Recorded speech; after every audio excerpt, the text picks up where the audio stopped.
അപ്പോൾ ഇന്നത്തെ നോമ്പ് തുറക്കുള്ള സ്നാക്സ് ഉണ്ടാക്കുന്ന റെസിപ്പി കണ്ടാലോ? അപ്പോൾ കട്ട്ലേറ്റിൻ്റെ റെസിപ്പി ആയിട്ട് ഇന്നിവിടെ കാണിക്കണേ. ഒരു 3-4 സവാള എടുത്തുകൊണ്ട് നല്ലോണം ചെറുതാക്കി അരിഞ്ഞിരിക്കണം കേട്ടോ. ചോപ്പറിലിട്ടുകൊണ്ട് ചോപ്പ് ചെയ്തൊക്കെയാണ്. എന്നിട്ട് നമ്മൾ വെളിച്ചെണ്ണ വെച്ചുകൊണ്ട് ചട്ടിക്ക് ഇട്ടെടുത്തുകൊണ്ട് നല്ലോണം വാട്ടിയെടുക്കുക. അപ്പോൾ ഉപ്പ് ഇട്ടെടുത്തുക്കണം കേട്ടോ, പെട്ടെന്ന് വഴണ്ടി കിട്ടാൻ.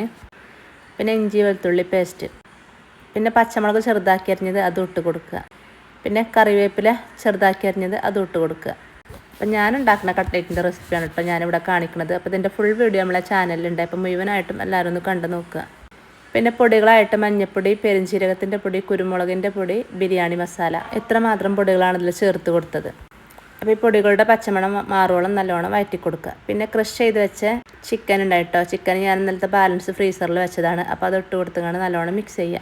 പിന്നെ നമുക്ക് ഉരുളക്കിഴങ്ങ് വേവിച്ചെടുത്തത് അത് ഇട്ട് കൊടുക്കുക. അപ്പോൾ ഒരു 3-4 ഉരുളക്കിഴങ്ങ് കൊടുത്തുക്കണേ. പിന്നെ കുറച്ച് മല്ലിച്ചപ്പ് ഇട്ടെടുത്ത് കണ്ട് നല്ലോണം വാട്ടിയെടുക്കുക.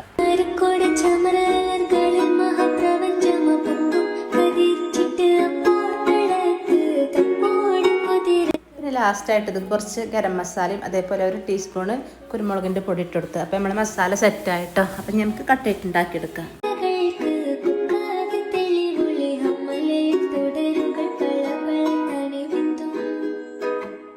അപ്പം മസാലയിൽ നിന്ന് ഒരു ഉരുളകളാക്കിയിട്ട് പിന്നെ മുട്ട പൊട്ടിച്ച് ഒഴിച്ചിക്കണം. അപ്പോൾ അതിലൊന്ന് മുക്കിയിട്ട് പിന്നെ ബ്രെഡ് ക്രംസിലിട്ടുകൊണ്ട് ഒന്ന് ഡിപ്പ് ചെയ്തിട്ടാണ് പിന്നെ നമ്മൾ ഷേപ്പാക്കി എടുക്കുന്നത്. ഞാൻ അങ്ങനെയാണ് കേട്ടോ ചെയ്യൽ. ആദ്യം മുട്ടയിൽ മുക്കിയിട്ട് പിന്നെ ബ്രെഡോ റസ്കോ എന്താ വെച്ചാൽ അതിൻ്റെ പൊടിയിലിട്ടുകൊണ്ട് ഒന്ന് ഡിപ്പ് ചെയ്യുക, എന്നിട്ട് ഷേപ്പ് ചെയ്തെടുക്കുക. അപ്പോൾ നമ്മളെ അടിപൊളി കട്ട്ലേറ്റ് സെറ്റായിട്ടോ. അപ്പോൾ നമ്മൾ ഇന്നത്തെ നോമ്പിൻ്റെ വിശേഷങ്ങളാണ് ഇതിൽ കാണിച്ചത്. അപ്പോൾ എല്ലാവരും വീഡിയോ ഒന്ന് കണ്ടു നോക്കുക. അതിൻ്റെ ലിങ്ക് ടാഗ് ചെയ്ത് കൊടുക്കുക.